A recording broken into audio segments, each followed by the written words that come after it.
Welcome to First Reading, the Old Testament lectionary podcast for all of God's creatures, including perhaps pets who may or may not be on the floor right here. I'm Tim McNinch, and I teach Hebrew Bible at Christian Theological Seminary. And I'm Paul Essa. I am a PhD student in Hebrew Bible Old Testament at Yale University. I am Rosie Candlepool. I'm an assistant professor of religion at Wake Forest University. And I'm Rachel Wren, interim dean of Trinity Lutheran Seminary, but still doing a little Bible stuff. So, well, there. We are the First Reading Podcast, and we are bringing you preaching tips and tricks for the lectionary text for Sunday, September 28th. We are rocking an exceptionally cheerful excerpt from Amos, chapter 6, 1a, 4-7. Then we actually do have a very cheerful psalm, Psalm 146. We've got a little bit from 1 Timothy 6, and then our gospel for the day is Luke 16, 19-31. I think for the most part, though, we all settled on Amos 6, right? I mean, I glanced at the others, and the gospel reading is the parable or story or whatever that Jesus tells about the rich guy and Lazarus, Yeah, right? that's it. Rich guy. Yeah. Yeah, with a little feature from Father Abraham. Yeah, Abraham's bosom. That's the one. All right, well, let's get this party started, huh?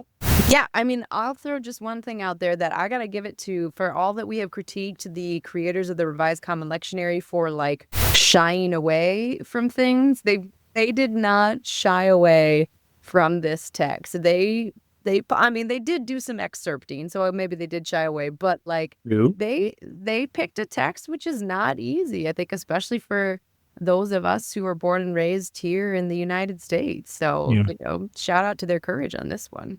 Yeah, and it doesn't seem isolated. Like when we're looking at year C in the readings, like Paul and I just did a batch, and this idea of woe to those who are at ease, and those who have luxuries, those who have money. We've been seeing an economic theme in the readings for the last month, right? And more. So it feels as though, this particular reading, it's hard to avoid the woe to you. Right? Yeah, you can hear it, but the themes have been there, and so it does feel like for preachers, you've been building maybe to a moment here that Amos really kind of capitalizes. Yeah. And there's been a lot of Amos, I think, if I remember right. It's popped up several times in the lectionary recently. So, hey, maybe if you've been taking our advice and preaching from the Old Testament, your congregation might already have a little bit of Amos on the brain and be able to track along with where you're at here. That. For those that haven't been tracking along with Amos, can we give the elevator speech for who's Amos and where does this book sit? I mean, I think we're in the 8th century, right? And this is not a professional prophet. Who is called to the service of a prophet, and he's saying really wild things. And for the most part, the people that he's speaking to seems to be the northern part of Israel. There's a repetition of Samaria and the house of Joseph. A little bit of that is towards the south, but for the most part, the reference and I think the people that he's addressing are the north. We talked about economic themes. I think one of the major things that Amos seems to be concerned about is justice, but mostly justice as is related to the use of wealth. And in this case, it's like communal, treasury is what he's concerned about. Like what we own as a people and how the people at the top in charge of what the rest of us own are using it. And I think that's the concern here. And he seems to be, interested in this concept of judgment. And here, I think for him, judgment here seems to be like what God is going to do in reply to this mismanagement of public funds or mismanagement of public authority and public privilege. So that's what I can say about Amos in the context in which we are. Yeah. Yeah. And he's a little bit different in that way from some of the other biblical prophets who, one of the strongest themes in the prophets is sort of a condemnation of the people's not adhering to the religious or worship regulations that God has for Israel and for Judah. And while that theme is there in Amos, what really rises to the surface is this whole theme of social justice, you might say, and the ways that those with power and wealth and privilege are taking advantage of those who don't have those things. That seems to be the real thing that irks God and is voiced by Amos. I think that's all true. And I think one more sort of nuance to throw in there about this is that if we look back at, well, first of all, what you said, Paul, about how this guy wasn't raised to be a prophet. Like we have, sometimes I think we think of prophets so much as like John the Baptist or Elijah, who are these weird, people out in the field who were isolated from society. And there were prophets like that, but there were also a guild of prophets who had it as a career. And I just love this line in Amos chapter 7, verse 14, when somebody's complaining about Amos to the king. And Amos said, "I'm no prophet nor a prophet's son. I'm a herdsman, a dresser of sycamore trees." Like, it's just this great, like, I'm not even doing the thing. I'm not a professional in it, and I'm doing it better than you. Like, you see. But I think one of the things that he picks up on as well is that it's sort of the economic abuses also that are happening within the context of worship. So if you back up a little bit to Amos 5, verse 21, there's the famous, I despise your festivals. I take no delight in your solemn assemblies. Even though you offer me your burnt offerings and your grain offerings, I will not accept them. Take away from me the noise of your songs, but let justice roll down like waters and righteousness like an everlasting stream. There's this sense that people are not only perpetuating abuses, but they're doing it within the context of a supposed righteousness or a pretend worship of God. And God is basically saying, like, the blood on your hands has tainted what you're doing, not just because it's a bad thing to do, but because you're trying to use religion and worship of me to cover it up or to kind of excuse it. So there's that religious context here as well. That's right. And you quoted that really sort of famous text from Amos, probably the most famous lines from Amos. And our text this week follows right after that. Yeah. And so it's sort of and furthermore. Yeah, exactly. Yeah, I think I don't want to get too deep into the Hebrew, but I will just say that the Hebrew here is tough, right? Like, this is an 8th century prophet. Because of that, like, it can be kind of archaic. I went down to a rabbit hole on the notables word, nukuve, and that's a really interesting word. I won't necessarily throw anything out there because I didn't find any preaching point on it, but I'll just say that the Hebrew here is really, it's wild. Especially the vocabulary. Yeah, exactly. Text critical marks just all over it. Yeah, so we've hinted at that this is a kind of challenging text, and that it speaks pretty directly to some economic abuses. What is the heat that this text brings? Could I say too that maybe as part of answering your questions, but also trying to dodge your question a little bit.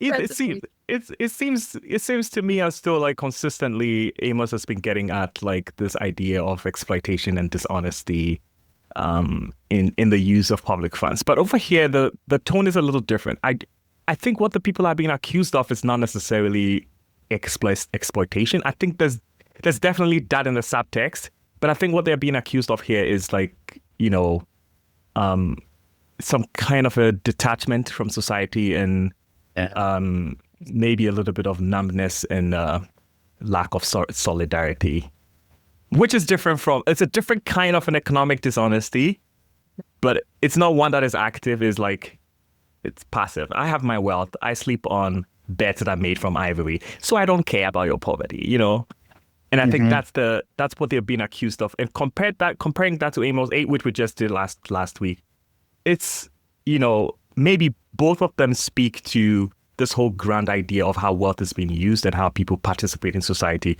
economically. But more so, it's like it's dealing with two sides of the same coin. There's the exploitation that happens a lot more actively.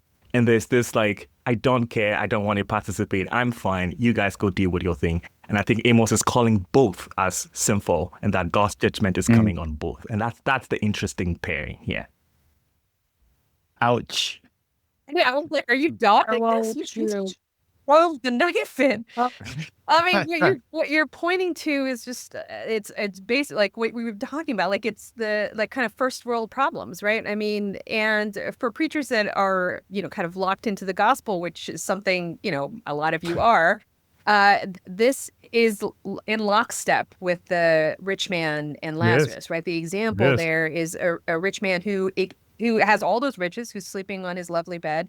And day after day, the same person is on his stoop, basically. And he's able to ignore that person over and over again until death comes for him, right? And then a moment of reckoning happens. Similar to what Amos is doing, this is a moment of reckoning.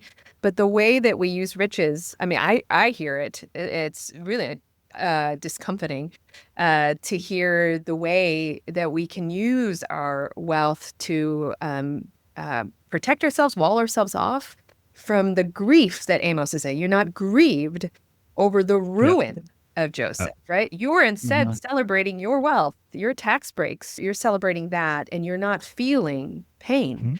And that's where the problem is. You've used that to wall yourself off. So for folks that are looking for a connection to the gospel, Amos and Jesus in Luke are in lockstep.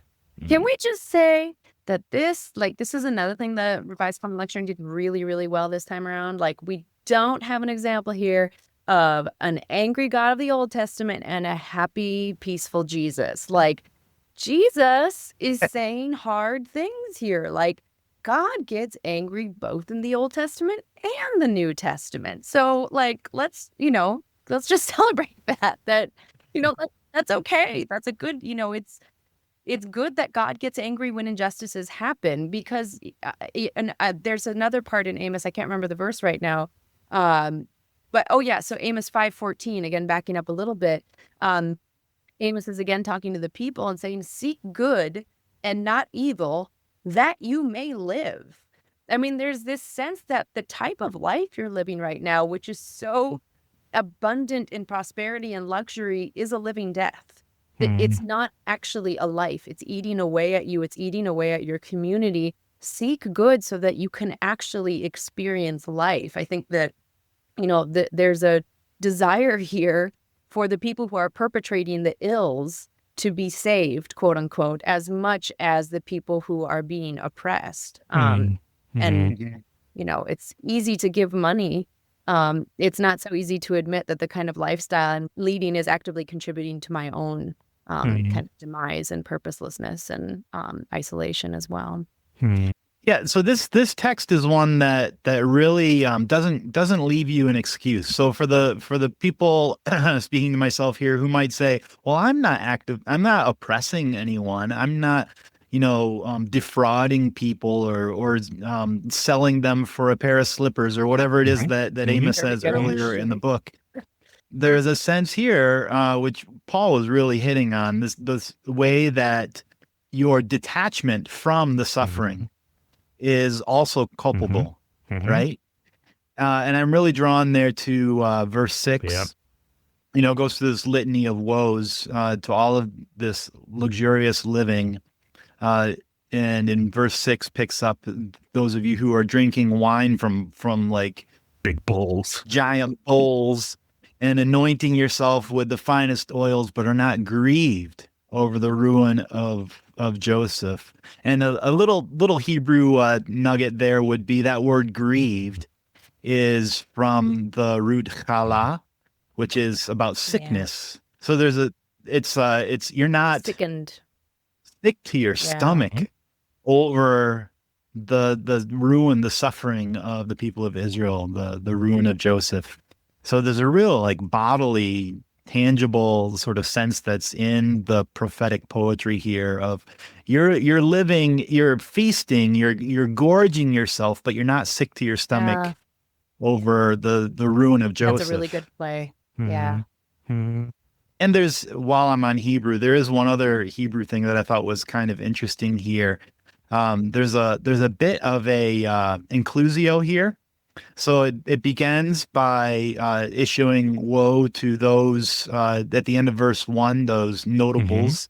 What was that? Nekuve, of the first of the nations, which is kind of a weird term, first of the nations, but that's just a pretty rigid translation of Reshit Hagoyim. So top, the cream of the crop, the top of the people, Reshit Hagoyim. And then down in verse 7, the back end of this inclusio says, therefore these cream of the crop, the ones who have been luxuriating themselves, they shall be the first to go into exile. Rosh Olim. Yeah.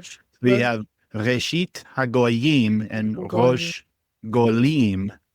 So there's a kind of like wordplay there. You think you're there at the top, but you're going to be the first ones to experience the hammer of justice when it comes around. I was trying to think like how you could translate that wordplay. The creme de la creme will get creamed. Yeah. Creme de la creme. Yeah, that makes sense. The elite will get lit up. Yep. That is so, when we talk about prophetic, to have written this in the 8th century, it would send shivers down your spine. It will. To see. It will. Well, who went into exile first, right? It was. Yeah, it was the elite. It always is. In an effective exile, it always is the elite. Yeah, there may be some hyperbole here in the way that that this ripples out into human experience more widely. I think when calamities come, really it is the poor and marginalized who feel it first and most profoundly. That seems to be more the case. But I think maybe what Amos is getting at, which may extend out beyond his own situation, is that the powerful and privileged are not immune to the calamities that come. And if you think you're going to escape because you've got lots of resources, the prophet says you've got another thing coming. And so you can't rest on that. You should use your privilege, spend your privilege on seeking justice for everyone. Otherwise, the calamity is going to get you just as much as anyone else. Might be if we, so happy, right? And sermons don't have to be happy. But when we think about preaching this in a way that people in this country might be able to hear, what might be ways that you could see preaching this text? One thing that I thought about a lot, both from last week when I did Amos 8 and then, trying to think through this text this afternoon, is what exactly wealth is. Sometimes it feels as though the Bible bashes the wealthy and the Bible doesn't like millionaires and billionaires. And that certainly is true for several reasons. But also I think it calls for the question of what exactly wealth is and why is it so common for prophetic literature to be really harsh on wealth and how it's used. And I kept thinking about this, and one thing that came to me as it's really important to, maybe preachers consider making space to define what wealth is, especially the way I see Amos thinking about it, in that Amos, I think, is pushing back on, this whole idea that wealth is what you can amass and what you have and the things that you can actually hold in your hands and say, oh yeah, I sleep on these nice couches and I drink this, fancy drink and I anoint myself with this beautiful oil. But it's mostly how you got it, especially from 8, through this honest means. And then also now how you use it, how you participate in society because of it. And so thinking about what people have and what they don't have, as both elements that would feature in the definition of wealth that Amos is constructing here. Because it's very easy for people to eliminate themselves and say, I don't sleep in fancy couches. I'm not the one that is being spoken of. But your participation in society is also, a contribution of your wealth to the overall building of society. And I think Amos is getting at both. And that's really genuinely very interesting to me. And so if I were preaching this is one thing that I feel like I'll take time to think more about and develop more and make it probably center or one of the major things to talk about here. That's a great idea. Isn't it stewardship season? Well, are we? Not quite, but it's always stewardship season. Says Dean Wren. Right. That's right.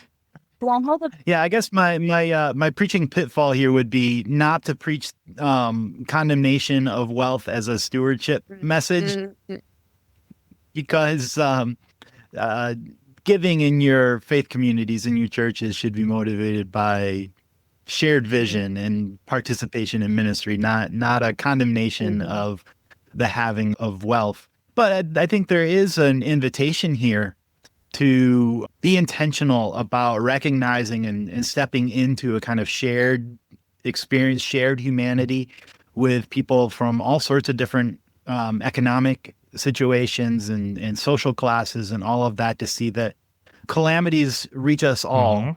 And so we have an opportunity, those of us who have been given privilege, to use that for the benefit of all, and that could be an actual invitation here, and not a lambasting of those with thick pocketbooks. Yes. Yeah, and I think Paul and I, in our last conversation too, we were talking about how Luke puts this emphasis on repentance, right? Right before these passages comes this trilogy of stories that ends with the prodigal son.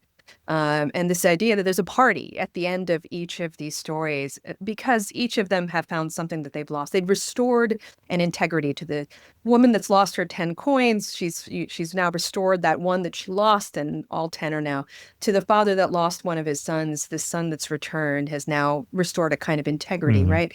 That in some way, that as preachers are maybe even talking about wealth, the idea is that we celebrate any kind of, restoration to an integrity, the way that we want to live, right? That we together as a community, the goal is not to lambast one another, but to celebrate together in our constant turning together toward greater integrity and wholeness, right? And so that's really, I think, the invitation that we could hold with the Gospel of Luke through year C, as we're kind of looking at this, is we often find that just yelling or, just sort of saying the thing is not going to be the most effective way to change, but it's that invitation of love, that invitation to wholeness that might call folks to say, I want to do better with the way that I spend my money. I want to do better with the amount of power and wealth that I've been given. And I think as Americans, we can acknowledge that in terms of kind of just fortune of being born,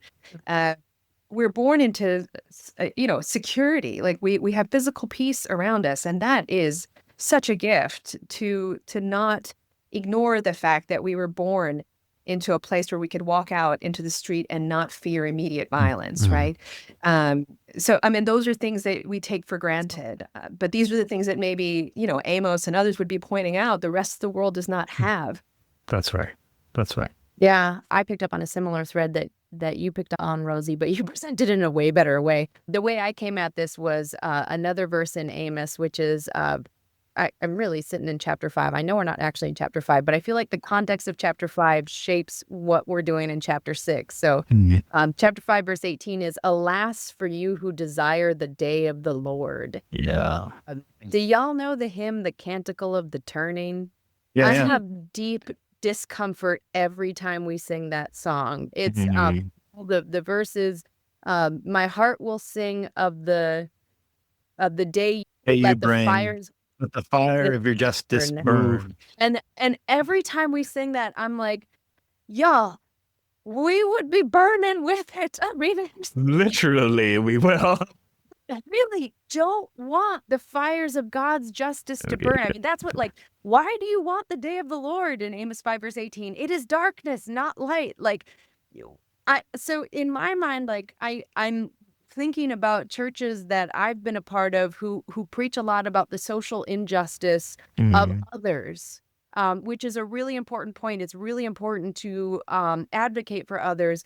At the same time, kind of like you were saying, Rosie, simply by virtue of us being a part of the system and society and culture of the United States, we participate in the oppression of people outside our country. This is really, really important for us to approach with humility. Otherwise, it makes me think of the Pharisee and the tax collector. Oh, Lord, I thank you that I am not like this tax collector. You know what I mean? Like, oof, our struggles are real. I do not say that to undermine the struggles of especially marginalized folks, Native folks, people of color, queer folks. Like, the struggles are real. At the same time, they're very, very different from what other folks are struggling with in many, many, many countries around the world. And so, I mean, I can't help it. I'm Lutheran. Like, I come at this text and I say, all have sinned and fallen short of the glory of God. And it is only by the grace of God that we are even allowed to try to work for justice. So that's maybe a little bit more of a harsh point, but I think that post-colonial theology is a really important conversation partner in this text.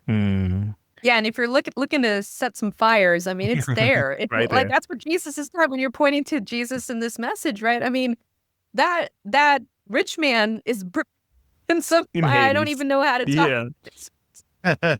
It's a very disturbing image, right? One more pleasant note for me would just be that when I think about the things that are happening in our world right now, I think a lot about Gaza and about the experiences of immigrants and refugees in our own country, things happening with the climate and climate disaster, all sorts of things. My queer friends and the struggle that they're facing with the political situation right now. And when I let myself think about those things, I do feel a little sick to my stomach. Mm. And I think that one of the encouragements from this Amos text is that sense of unrest, that things are not right, is not necessarily a bad thing to feel that. Like, to experience that, you shouldn't avoid the feeling of that by shutting yourself off from these things and from the people who are experiencing these things, but rather let that feeling, that sickness in your stomach, motivate your action. And I think there's probably the seed of some sort of sermon in that as well, of kind of embracing the pit of the stomach feeling rather than putting our energy into avoiding it by surrounding ourselves with the luxuries that we have. And if you want to go, take that even maybe one step extended, is that by embracing that pit in your stomach, you are embracing a divine experience here, because God's own body is experiencing that here in Amos. It feels like that's a really poignant, good place to stop for this week. And preachers, just know that, we pray for you as you go into these texts and these weeks, and maybe saying things that are difficult for some folks in your congregation to hear. So thank you for doing the really hard work that the texts call you to do this week. Folks, we've got a website, firstreadingpodcast.com, and you can go there and you can find t-shirts, you can find past episodes, you can find places to give. You can find us on the YouTube or on the Book of Faces as well. Send us a message, firstreadingpodcast@gmail.com. We'd love to hear from you and to connect more in any of those spaces. Until next time, I'm Rachel Wren. I'm Paul Essan. Rosie Candethal. I'm Tim McNinch. Happy preaching?